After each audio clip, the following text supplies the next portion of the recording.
আজকে কিন্তু আমার মনে ছিল অনেক আনন্দ, কারণ আমি যাচ্ছিলাম আজকে আমার মামা বাড়িতে।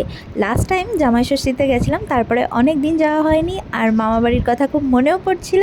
তাই জন্য আজকে বেরিয়ে পড়েছিলাম মামা বাড়ির উদ্দেশ্যে। আর ট্রেন থেকে নেমেই দেখা করে নিলাম আমার বেবির সাথে। আমার বেবিও কিন্তু আজকে খুব হ্যাপি, কারণ সে যাচ্ছে তার বাপের বাড়িতে। আর পৌঁছানো মাত্রই দেখলাম যে আমার বোনু আমরা যাওয়ার আনন্দে ওর সিগনেচার রেসিপিটা বানাতে শুরু করে দিয়েছে।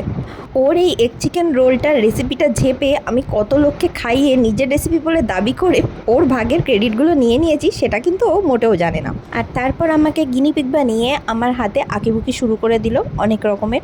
আর রাত্রিবেলা ডিনারে আমরা খেলাম তেলকই, আমার মামি বানিয়েছিল। তেলকই কিন্তু আমার বড্ড বেশি ফেভারিট। এইভাবে একটা রাত কেটে হয়ে গেল সকাল, আর আমার হয়ে গেল বাড়ি ফেরার যাওয়ার সময়। আর বনুকে টাটা বাই বাই বিদায় সব কিছু জানিয়ে চলে আসলাম বাড়ি।